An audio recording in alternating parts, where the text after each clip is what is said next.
তো আজকে লেবু চুরি করতে গিয়ে এটা কি ঘটে গেল? তো হ্যালো হোয়াটসঅ্যাপ গাইস, কেমন আছেন আপনারা সবাই? আশা করি তো সবাই ভালোই আছেন। তো আজকে আমাদের গ্রামে নবী দিবস উপলক্ষে সবাই মিলে গ্রামে বেরিয়ে পড়েছিলাম চাল পয়সা তোলার উদ্দেশ্যে। বেরোনোর সাথে সাথে সোহেল আর ভাইপোর কি হলো বুঝতে তো পারলাম না, দুজন মিলে মারপিট করা চালু করে দিল। সোহেলের চাঁদা চাওয়ার স্টাইল দেখো গাইস। भैया कुछ दे दो भैया।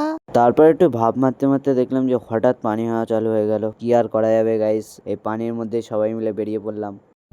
তখনই হঠাৎ করে সোহেলের নজর পড়লো রাস্তার ধারে একটি লেবু গাছে। আর সোহেলের নজর মানে সে সাথে সাথে আরমানকে ডেকে বললো লেবুটা পাড়ার জন্য। আরমান প্রথমবারে লাফ দিয়ে চেষ্টা করলো কিন্তু সে সেটা পেল না। তারপর লেবুটা পেরেই সাথে সাথে সে ব্যাগের মধ্যে ঢুকিয়ে নিল। তারপর বটতলায় এসে দেখি যে বাচ্চাদের আঁকা প্রতিযোগিতা চালু হয়ে গেছে, তাই সব বাচ্চারা এসে বসে পড়েছে। এখানে এসে দেখি যে দাদু তো টাকা গুনতে ব্যস্ত, তাই আমরা এক গ্লাস করে 7 আপ খেয়ে নিলাম। তারপর পুকুরে এসে গোসলটা কমপ্লিট করে বটতলায় গিয়ে দেখি যে সোহেল আর আর্য অলরেডি খাওয়া দাওয়া চালু করিয়ে দিয়েছে বাচ্চাদের। তারপর বাচ্চাদের দেওয়ার জন্য যে পুরস্কারগুলো ছিল সেগুলো সব রেডি করে নিলাম তাদেরকে দেওয়ার জন্য। এক এক করে সবাইকে পুরস্কার দেওয়া শেষে আমরাও আমাদের জন্য পুরস্কারগুলো নিয়ে নিলাম ফ্রিতে পুরস্কার পেয়ে ভাইপো যেন একটু বেশিই খুশি হয়ে গেছে। তারপর সন্ধ্যেবেলা আমাদেরকে ডাকলো তাবারুক প্যাকেট করার জন্য।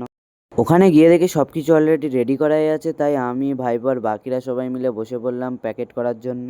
আমরা তারা প্যাকেট করি। তোমরা আরও ভিডিও পেতে চ্যানেলটাকে সাবস্ক্রাইব করো।